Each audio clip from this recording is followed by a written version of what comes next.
ঘুম থেকে ওঠার সাথে সাথে চান্দুর এরকম দৌড় দেখে তোমরা তো বুঝেই গেছো চান্দুর খুব জোরে হাগা পেয়ে গেছে। সে যাই হোক, তো হে হাই এভরিওয়ান, গুড মর্নিং। আচ্ছা তোমাদের সুবিধার জন্য জানিয়ে রাখি, তোমরা যেন ভুল করেও ভেবো না এটা সকালবেলা, কারণ আজকাল চান্দুর সকালটাই শুরু হয় দুপুর বেলা থেকে।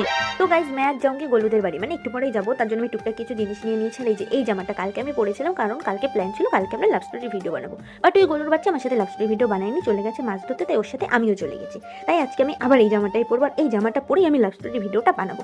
আমি কেন জানি না, আমার অদ্ভুত একটা চাওয়া পাওয়া, मेरे अंदर हो रहा है कि मैं ये ड्रेस पर के लव स्टोरी वीडियो बनाऊं। अच्छा देखो अभी बहुत बेला हो चुका है, इसलिए चांदू खाने के लिए बैठ गया। और आजकल चांदू किसी के लिए वेट नहीं करता, একা একাই খা लेता है। আচ্ছা, তোমাদের মনে আছে আমি তোমাদের সাথে একটা ব্লগে কোজি কেয়ারেরই একটা সাবানের রিভিউ শেয়ার করেছিলাম?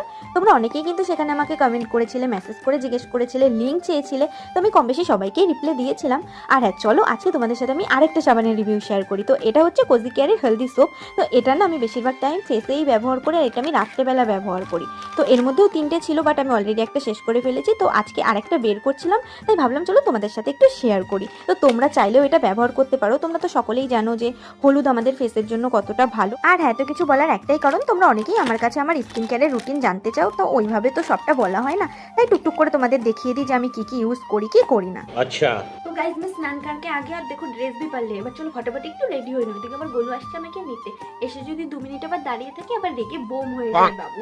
যত সব, চলো রেডি হয়ে নি। তো চলো চান্দু চান্দুর কাজ করতে থাক, আমরা ফটাফট দুটো মিষ্টি মিষ্টি কমেন্ট করে নিই। তো আমাকে মৌমিতা, শুভজিৎ, রিমি আর অ্যাঞ্জেলিনা কমেন্ট করেছে, দিদি তোমার সব ভিডিওগুলো খুব ভালো লাগে। তো তোমাদের সকলকে থ্যাংক ইউ সো মাচ। अच्छा তো চলো আমি ফুল রেডি, এখন বেরোবো। আর জানো তো গোলু এখন হঠাৎ করে প্ল্যান করেছে তো এখন চিকেন রান্না করবে। তার জন্য এখন আমরা আবার যাবো বাজারে, বাজার থেকে চিকেন কিনে নিই, ওদের বাড়ি যাবো।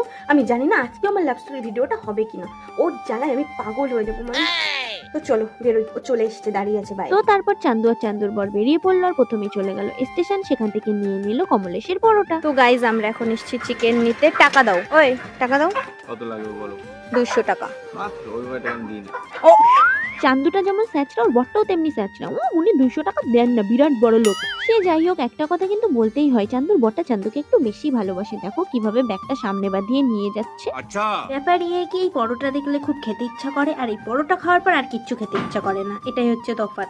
পরোটা খেয়েই ওরা দুটো কাজে লেগে পড়ে। প্রথমে পেঁয়াজ, রসুন, আদা, লঙ্কা এগুলোকে সব ছাড়ায়, মাংসটাকে ধয়, আলু কাটে, আলু ভাজে, তারপর মাংস রেডি। চিকেন তো পুরো মাখন মাখন হয়ে গেছে। ওয়াও, দেখেই মনে হচ্ছে খুব টেস্টি হবে। এমনিও গোলু একটু টেস্টি মাংস রান্না করে, আমার খুব ভালো লাগে ওর হাতের চিকেনটা খেতে। अच्छा এখন আমি এখান থেকে একটা পিস তুলবো আর টেস্ট করে দেখবো। আমি জানি খুব টেস্টি হয়েছে। জানতে পারো না তো কি হবে? তোমাকে বলতে বলেছি আমি, তোমার হাতের রান্না আমার খুব ভালো লাগে। জানতে পারলে ভালো লাগতো। মানে তুমি বুঝে গেছো। পুরো ব্লগটা দেখতে হলে চন্দ্রা রয় ফেসবুক প্রোফাইলে গিয়ে দেখতে পারো।